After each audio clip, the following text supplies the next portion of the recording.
পুলিশের হাত থেকে বাঁচতে লোকটি বালু ভর্তি একটি ট্রাকের ভেতর লুকিয়ে পড়ে, কিন্তু চেকপোস্টে তল্লাশির সময় পুলিশ ট্রাকটিকে বালু ভর্তি দেখেও সরাসরি ছেড়ে দেয় না। একজন পুলিশ অফিসার ট্রাকের ওপরে উঠে একটি কাঠের লাঠি দিয়ে বালুর স্তূপের ভেতর বারবার গিথে পরীক্ষা করতে থাকেন।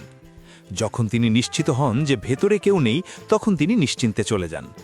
কিন্তু তারা কল্পনাও করতে পারেনি যে তারা যে পলাতক আসামিকে খুঁজছে সে ঠিক ওই পুলিশ অফিসারের পায়ের নিচেই লুকিয়ে আছে এবং একটি সরু পাইপের সাহায্যে শ্বাস নিচ্ছে। ট্রাকটি চেকপোস্ট ছেড়ে অনেক দূরে যাওয়ার পর তাইশান বালুর নিচ থেকে বেরিয়ে আসে। এই ট্রাকের সাহায্যেই সে দ্রুত একটি ছোট গ্রামে পৌঁছে যায়। সে ভেবেছিল কোনো কৃষকের বাড়ি থেকে হাতকড়া খোলা সরঞ্জাম খুঁজে নেবে, কিন্তু উল্টো সেখানে সরঞ্জাম না পেয়ে বাড়ির কুকুরের নজরে পড়ে যায়। পালানোর পথে ভাগ্যক্রমে সে একটি সাইকেল খুঁজে পায় এবং হিংস্র কুকুরের তাড়া থেকে রক্ষা পায়। কিন্তু দুই হাতকড়ায় বন্দী থাকায় সে বেশিক্ষণ সাইকেল চালাতে না পেরে হাল ছেড়ে দেয়। এরপর অদূরে একটি ঘাসের ওপর কয়েকজনকে ক্যাম্পিং করতে দেখে তাইশান চুপচাপ তাদের রোদে শুকানো জামাকাপড় চুরি করে নেয়। কাপড় চুরির সময় সে কাছেই একটি ছোট কারখানা থেকে কাটিং মেশিনের শব্দ শুনতে পায়। শ্রমিকরা যখন বিশ্রামে যায় তখন সে সেই সুযোগে কারখানা থেকে কাটিং মেশিনটি সরিয়ে ফেলে। চুরি করা কাপড় আর সরঞ্জাম নিয়ে তাইশান একটি নির্জন খামারের গুদামে গিয়ে আশ্রয় নেয়। সেখানে সে নিজের হাতের হাতকড়া কেটে ফেলে মুক্ত হয়। হাতকড়ার বাঁধন থেকে মুক্তি পেয়ে সে অবশেষে শান্তিতে এক ঘুম দেয়। পরদিন সকালে দরজার বাইরের হইচুম শুনে তার ঘুম ভাঙে। সে উঁকি দিয়ে দেখে একজন বৃদ্ধা মুরগি ধরছেন। এদিকে তাইশান ক্ষুধায় প্রায় মরে যাওয়ার অবস্থা, তাই খাবারের আশায় সে পর্যটকের বেশ ধরে গুদাম থেকে বেরিয়ে আসে। সে বৃদ্ধাকে বোঝায় যে সে পথ হারিয়ে ফেলেছে এবং তার কাছে মুরগির মাংস খেয়ে জীবন বাঁচায়। প্রায় অর্ধেক মুরগি খাওয়ার পর তার শরীরে কিছুটা শক্তি ফিরে আসে। কিন্তু যখন সে বৃদ্ধার সাথে গল্প করছিল, ঠিক তখনই গ্রামের প্রধান সেখানে হাজির হন। ধরা পড়ার ভয়ে তাইশান দ্রুত পাহাড়ের জঙ্গলের দিকে দৌড়ে পালায়। পুলিশ খবর পেয়ে সাথে সাথেই সেখানে পৌঁছে যায়। তারা তাইশানের লুকিয়ে থাকা জঙ্গলটি ঘিরে ফেলে এবং পাহাড়ে চিরুনি তল্লাশি শুরু করে। একই সময়ে মাফিয়াদের পাঠানো এক খুনিও সেখানে পৌঁছায় তাইশানকে মারার জন্য। দীর্ঘ 7-8 ঘন্টা তল্লাশির পর পুলিশের ঘেরাও ক্রমশ ছোট হয়ে আসে। অন্ধকার হওয়ার পর তাইশান যখন পাহাড় থেকে নেমে পালানোর চেষ্টা করে, তখন তল্লাশি দলের হাতে ধরা পড়ে যায়। নিরুপায় হয়ে সে আবারও পাহাড়ের চূড়ার দিকে দৌড়াতে থাকে। নিচ থেকে পুলিশের ঘিরে ধরা দেখে সে বুঝতে পারে যে পালানোর আর কোনো পথ নেই। ঠিক যখন সে সব আশা ছেড়ে দিয়েছিল, তখন হঠাৎ নিচে একটি বিস্ফোরণ ঘটে। তল্লাশি দলের সবাই তখন বিস্ফোরণের স্থানের দিকে ছুটে যায়। এই বিশৃঙ্খলার সুযোগে তাইশান সেখান থেকে পালিয়ে যায়, কিন্তু কিছুটা দূর যেতেই মাফিয়া খুনি তাকে ল্যাং মেরে ফেলে দেয় এবং তার গলায় ছুরি ধরে। খুনি যখন উমেই আঙ্কেলের কথা তোলে, তখন তাইশানের মনে পড়ে যে কয়েকদিন আগে আঙ্কেল তার কাছে একটি ক্যামেরা বন্ধক রেখেছিলেন। তাইশান কৌশলে হাত দিয়ে ক্যামেরা বের করার ভান করে। খুনি যখন ক্যামেরাটি নেওয়ার জন্য এগিয়ে আসে, তখন তাইশান তাকে জোরে ধাক্কা দিয়ে ঢালু পাহাড়ের নিচে ফেলে দেয়। এরপর তাইশান পাহাড়ের পাদদেশে পৌঁছে একটি গাড়ি থেকে যুব উদ্ধারকারী দলের পোশাক আর টুপি চুরি করে। উদ্ধারকারী দলের সদস্য সেজে সে সফলভাবে একটি বাসে চড়ে শহরে পৌঁছে যায়। শহরে এসে সে এমন একটি বাড়িতে ঢোকে যেখানে কোনো পুরুষ ছিল না। সে মা ও মেয়েকে বেঁধে ফেলে এবং তাদের রেখে যাওয়া খাবার খেয়ে ক্ষুধা মেটায়। খাওয়ার পরেই তার মনে পড়ে যে খুনির ছুরিতে তার গলা কেটে গেছে। তার মেয়ের ডাক্তার তাকে বলেছিলেন যে বোন ম্যারো ট্রান্সপ্লান্টের জন্য তার শরীরে কোনো ইনফেকশন হওয়া চলবে না। মেয়ের জীবনের কথা ভেবে তাইশান আতঙ্কিত হয়ে পড়ে। সে বন্দি মেয়েটির কাছে জানতে চায় বাড়িতে কোনো অ্যান্টিসেপটিক আছে নাকি। মেয়েটি তাকে বলে যে ক্ষতটি ধুইয়ে সেখানে একটি ব্যান্ডেজ লাগিয়ে নিলেই হবে। তার কথা মতো তাইশান গোসল করে ব্যান্ডেজ লাগিয়ে নেয়। মধ্যরাতে যখন মা মেয়ে ঘুমিয়ে পড়ে, তাইশান তখনও খুনির জিজ্ঞেস করা সেই ক্যামেরার কথা ভাবতে থাকে। তার মনে পড়ে তাড়াহুড়ো করে সে ক্যামেরাটি তার বাড়িতেই রেখে এসেছে এবং তার প্রিয় বন্ধু সেটি নিয়ে ছবি তুলতে গেছে। এখন ক্যামেরাটি খুঁজে পেলেই হয়তো তার ওপর লাগা অপবাদ দূর করা সম্ভব হবে। পরদিন সকালে তাইশান তার অবিন্যস্ত চেহারা বদলে ফেলে। সে মেয়েটির বাবার কাপড় আর চশমা পরে একজন ব্যবসায়ীর ছদ্মবেশ নিয়ে ফেরার বাসে ওঠে। বাসটি হাইওয়ে থেকে নামার পরপরই পুলিশের তল্লাশির মুখে পড়ে। পুলিশ যখন পলাতক আসামির ছবির সাথে তার চেহারা মেলাচ্ছিল, তখন সে একটুও ভয় না পেয়ে বরং উল্টো এমন বিরক্ত ভাব দেখায় যেন সে খুব বড় কোনো ব্যবসায়ী, যার সময় নষ্ট হচ্ছে। তাইশানের এই আত্মবিশ্বাস দেখে পুলিশ অফিসার নিজেই দ্বিধায় পড়ে যান এবং তাকে ছেড়ে দেন। সিওলে পৌঁছানোর পর তাইশান প্রথমেই তার প্রাক্তন প্রেমিকা ইনহাইকে ফোন করে নিজের বেঁচে থাকার খবর দেয়। সে জানত ইনহাই অনেক দুশ্চিন্তা করছে, কিন্তু তাইশানের গলা শোনা মাত্রই ইনহাই রাগে ফেটে পড়ে। ইনহাইও তখন বিশ্বাস করতে পারছিল না যে তাইশান কাউকে খুন করেনি, কিন্তু নিজের অসুস্থ মেয়ে সুজিনকে বাঁচাতে হলে তাইশানকে তার প্রয়োজন। তাই সে তাইশানের কথা মতো কাজ করতে রাজি হয় এবং তার হবু বর, যে একজন পুলিশ অফিসার, তাকে কিছুই জানায় না। ইনহাইকে ফোন করার পর তাইশান তার ঘনিষ্ঠ বন্ধু মানসিকের সাথে যোগাযোগ করে। তার কাছেই সেই ক্যামেরাটি ছিল যা দিয়ে তাইশানের নির্দোষ হওয়া প্রমাণ করা সম্ভব। কিন্তু মানসিক তখন পুলিশের নজরদারিতে ছিল। পুলিশের চাপে পড়ে সে তাইশানকে রাত ৯টায় তার বাসায় দেখা করতে বলে। মানসিক ভেবেছিল পুলিশকে সাহায্য করলে হয়তো ইনহাইয়ের উপকার হবে এবং তাইশানের ওপর থেকে অপবাদ মুছে যাবে। কিন্তু সে জানত না যে পুলিশের ভেতরেই অপরাধী চক্রের লোক বা ইনফর্মার আছে। তাদের কথোপকথন মাফিয়ারা আড়ি পেতে শুনে ফেলে। তাইশান যখন মানসিকের বাড়িতে পৌঁছায়, সে দেখে তার বন্ধু নৃশংসভাবে খুন হয়ে পড়ে আছে। বন্ধুর লাশের পাশে বসে তাইশান যখন কাঁদছিল, ঠিক তখনই মাফিয়ার পাঠানো খুনি তার পেছনে এসে দাঁড়ায়।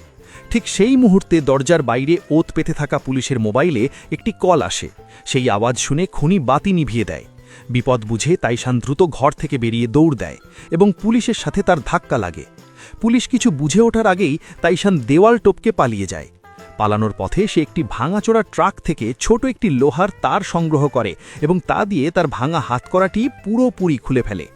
এদিকে পুলিশ মানসিকের লাশ দেখে আবারও তাইশানকে খুনি হিসাবে চিহ্নিত করে। এখন তার নামে 2টি খুনের মামলা। তাইশান বন্ধুর মৃত্যুর জন্য নিজেকে দায়ী মনে করে প্রচণ্ড অপরাধ বোধে ভুগছিল, কিন্তু তার মেয়ের কথা মনে পড়তেই সে আবারও ঘুরে দাঁড়ায়। আর মাত্র 12 দিন পর মেয়ের অস্ত্রোপচার। সে ঠিক করে অস্ত্রোপচার পর্যন্ত পালিয়ে থাকবে এবং এরপর নিজে গিয়ে আত্মসমর্পণ করবে। পালিয়ে যাওয়ার পথে তাইশান এক গর্ভবতী মহিলার গোঙানির শব্দ শুনতে পায়। মহিলার অনুরোধে সে তাকে তার বাড়িতে নিয়ে যায়। তাইশান আগে কখনো প্রসব করানোর কাজ করেনি, তাই সে সিনেমার দৃশ্য মনে করে গরম জল জোগাড় করে এবং মহিলাকে সাহস দিতে থাকে। দীর্ঘ চেষ্টার পর অবশেষে একটি সুস্থ বাচ্চা জন্ম নেয়। কয়েকদিনের জন্য তাইশান সেই মহিলার বাড়িতে অস্থায়ী বাবার ভূমিকা পালন করে। বাচ্চার দেখাশোনা করা থেকে শুরু করে ন্যাপি ধোয়া পর্যন্ত সব সে নিজেই করে। স্থানীয় রীতি অনুযায়ী সে বাড়ির দরজায় একটি বিশেষ দড়ি বেঁধে দেয়, যাতে বাইরের কেউ ভেতরে না আসে। তাইশান ভেবেছিল এখানে 12 দিন লুকিয়ে থাকবে, কিন্তু পুলিশ খবর পেয়ে এলাকায় তল্লাশি শুরু করে।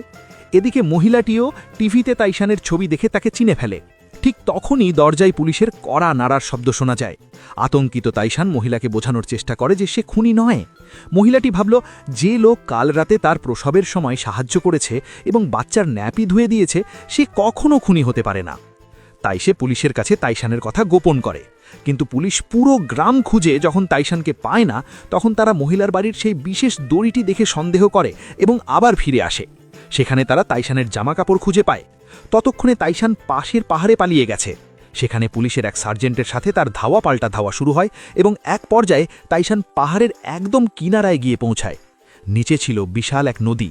তাইশান জানে ঝাঁপ দেওয়া ছাড়া আর কোনো উপায় নেই। সে যখনই ঝাঁপ দিতে যাবে, ঠিক তখনই মাফিয়া খুনির গুলিতে আহত হয়ে সে সরাসরি পাহাড় থেকে নিচে পড়ে যায়। নদীতে পড়ে যাওয়ার পর তাইশানকে এক বৃদ্ধ উদ্ধার করেন। 8 বছর আগে তাইশান এই বৃদ্ধের এক বড় উপকার করেছিল। সেই ঋণ শোধ করতে বৃদ্ধ জীবনের ঝুঁকি নিয়ে তাইশানের চিকিৎসা করেন এবং পুলিশের হাত থেকে বাঁচতে সাহায্য করেন। বৃদ্ধ কৌশলে তাইশানের জামাকাপড় পাথর দিয়ে ছিঁড়ে নদীর ভাটিতে ফেলে দেন। পুলিশ সেগুলো খুঁজে পায় এবং মনে করে তাইশান পাথরের আঘাতে মারা গেছে। এই মিথ্যা সুযোগে তাইশান সুস্থ হবার সময় পায়। বৃদ্ধ তাকে কিছু টাকা দিয়ে ফিলিপাইনে পালিয়ে যেতে বলেন এবং অস্ত্রোপচারের সময় আবার ফিরে আসতে বলেন। বৃদ্ধের ট্রাক নিয়ে যাবার পথে পুলিশি চেকপোস্টে পড়লেও বিষাক্ত লতাপাতার রসে তাইশানের মুখ ফুলে যাওয়ায় পুলিশ তাকে চিনতে পারে না। কিন্তু মাঝপথে সে আবার তার মেয়ের কথা ভেবে আবেগপ্রবণ হয়ে পড়ে এবং হাসপাতালে যাবার সিদ্ধান্ত নেয়। সেখানে সে ইনহাই আর সুজিনকে দেখতে পায়। সুজিন তাকে দেখেও মায়ের সামনে কোনো প্রতিক্রিয়া দেখায় না, যাতে মা বুঝতে না পারেন। সুজিন মুচকি হেসে বাবাকে আশ্বস্ত করে, কিন্তু পরক্ষণেই কেমোথেরাপির ব্যথায় সে বমি করে দেয়। মেয়ের কষ্ট দেখে তাইশানের বুক ফেটে যাচ্ছিল। ইনহাইকে আশ্বস্ত করার জন্য তাইশান তাকে ফোন করে বলে যে সে আপাতত ফিলিপাইনে যাচ্ছে, কিন্তু অস্ত্রোপচারের সময় অবশ্যই ফিরবে। কিন্তু ইনহাইয়ের ফোন তখন পুলিশের নজরদারিতে ছিল। ফলে তাইশানের পালানোর পরিকল্পনা ফাঁস হয়ে যায় এবং বন্দরেই সে পুলিশের হাতে ধরা পড়ে। তবে পুলিশ তাকে নিয়ে যাবার সময় একটি রহস্যময় গাড়ি তাদের গতিরোধ করে। ধোঁয়ার বোমা ছুড়ে পুলিশের গাড়ি থামানো হয় এবং কালো কাপড় পরা কিছু লোক পুলিশদের মারধর করে অকেজো করে দেয়। প্রসিকিউটর যখন জ্ঞান ফেরে তখন দেখে মাফিয়ারা তাইশানকে ছিনতাই করে নিয়ে গেছে। দূরে চলে যাওয়া গাড়ির দিকে সে শুধু চেয়েই থাকে। কোনো উপায় ছিল না, মাফিয়ারা তাইশানকে অপহরণ করে নিয়ে যায়। তবে প্রসিকিউটর হাল ছাড়েননি। পরদিন নিজের বুদ্ধিমত্তায় তিনি সেই পুরনো কারখানাটি খুঁজে বের করেন যেখানে তাইশানকে আটকে রাখা হয়েছিল। কিন্তু সেখানে পৌঁছানোর পর খুনি তাকেও আঘাত করে অজ্ঞান করে ফেলে এবং তাইশানের সাথে তাকেও বেঁধে রাখা হয়। এখানেই গল্পের ফ্ল্যাশব্যাকে তাইশান ও ইনহাইয়ের প্রথম পরিচয়ের সেই সুন্দর মুহূর্তটি দেখা যায়। সেদিন তাইশান ভেবেছিল সামনে দাঁড়িয়ে থাকা মেয়েটি অর্থাৎ ইনহাই একটি ব্রোঞ্জ বা তামার মূর্তি। কৌতূহলী হয়ে সে যেই মূর্তির গায়ে হাত দেয় অমনি বুঝতে পারে এটি কোনো মূর্তি নয়, বরং একজন রক্তমাংসের মানুষ। ইনহাই তখন প্রফেশনাল খাতিরে রাগ সামলে নিয়ে চুপ করেছিল। লজ্জাজনক পরিস্থিতি এড়াতে তাইশানও কিছু না জানার ভান করে সেখান থেকে সরে যায়। অনুষ্ঠান শেষে ইনহাই তাইশানকে খুঁজে বের করে কোষে দুটো চড় মারে। তাইশান প্রথমে আকাশ থেকে পড়ে, কিন্তু যখন ইনহাই বলে যে সেই ছিল ওই মূর্তিটি, তখন তাইশান সব বুঝতে পারে। তাইশান সে অনিচ্ছাকৃতভাবে এটা করেছিল তা বুঝতে পেরে ইনহাই হাসতে হাসতে বন্ধুদের কাছে গর্ব করতে থাকে যে তার অভিনয় কতটা নিখুঁত ছিল। ইনহাইয়ের সেই মায়াবী হাসি দেখে তাইশান প্রথম দেখাতেই প্রেমে পড়ে যায়। এরপর একদিন কাজ করতে গিয়ে তাইশান ইনহাইকে নাচতে দেখে পুরোপুরি মুগ্ধ হয় এবং দ্রুতই তাদের প্রেম গভীর হয়। কিন্তু তাদের সুখ কপালে সইল না। মাফিয়া ডন তাইশানকে হুমকি দেয় যে তাদের হয়ে তাইশানকে জেলে যেতে হবে, নয়তো তারা ইনহাইকে মেরে ফেলবে। ভালোবাসার মানুষকে বাঁচাতে তাইশান রাজি হয়। ইনহাইয়ের ভবিষ্যৎ নষ্ট হবে ভেবে সে নিজ থেকে বিচ্ছেদের কথা বলে এবং জোর করে ইনহাইকে গর্ভপাতের জন্য ক্লিনিকে নিয়ে যায়। কিন্তু ইনহাই শেষ পর্যন্ত বাচ্চাটি নষ্ট না করে গোপনে তাকে জন্ম দেয়। এর ৮ বছর পর তাদের সেই মেয়েটি অর্থাৎ সুজিন লিউকেমিয়ায় আক্রান্ত হয় এবং তাইশানের ম্যারোবায়ার প্রয়োজন হয়। ঠিক এই সময় মাফিয়ারা তাকে খুনের মামলায় ফাঁসিয়ে দেয় এবং মেয়ের জীবন বাঁচাতে তাইশানকে ফেরারি হতে হয়। বর্তমান সময়ে পালানোর পথে তাইশান এবং প্রসিকিউটর পার্ক জেগিউই দুজনেই মাফিয়াদের হাতে ধরা পড়ে। মাফিয়া ডন মুন হোজাং প্রসিকিউটরকে সরিয়ে দেওয়ার জন্য তাইশানের মেয়ের জীবনের ভয় দেখিয়ে তাকে দিয়েই প্রসিকিউটরকে খুন করাতে চায়। তবে ডনের অপরাধের প্রমাণ সম্বলিত সেই ক্যামেরাটি এখনও উদ্ধার না হওয়ায় সে তাইশানকে এখনই মারতে পারছিল না। তাই সে দুজনকে আটকে রাখার নির্দেশ দেয়। কিন্তু তাইশান সুযোগ বুঝে দুজন পাহারাদারকে কুপকাত করে এবং তাদের কাছ থেকে গাড়ির চাবি ছিনিয়ে নেয়। সে যখন পালিয়ে যাচ্ছিল তখন তার মনে পড়ে প্রসিকিউটর পার্ক জেগিউংয়ের কথা। তাকে এখানে রেখে গেলে মাফিয়ারা তাকে মেরে ফেলবে। তাইশান গাড়িটি রিভার্স করে সজোরে দেওয়াল ভেঙে ভেতরে ঢোকে এবং প্রসিকিউটরকে উদ্ধার করে সেখান থেকে পালিয়ে যায়। নিরাপদ স্থানে পৌঁছে তাইশান কৌশলে প্রসিকিউটরকে গাড়ি থেকে নামিয়ে দিয়ে আবার নিরুদ্দেশ হয়। সবচেয়ে বিপজ্জনক জায়গাই হলো সবচেয়ে নিরাপদ। এই ভেবে তাইশান গোপনে নিজের বাড়িতে ফিরে আসে। সেখানে গোসল করে সে কিছু প্রয়োজনীয় জিনিসপত্র নিয়ে নেয়। তার মনে পড়ে ক্যামেরাটি হয়তো মানসিকের প্রেমিকার কাছে থাকতে পারে। সেই ইনহাইয়ের সাহায্য নেয় এবং ইনহাই সেই ঠিকানা খুঁজে বের করে। মানসিকের প্রেমিকা জানায় যে মানসিকের মৃত্যুর পর সে ক্যামেরা দেখে কষ্ট পাচ্ছিল, তাই সেটি বিক্রি করে দিয়েছে।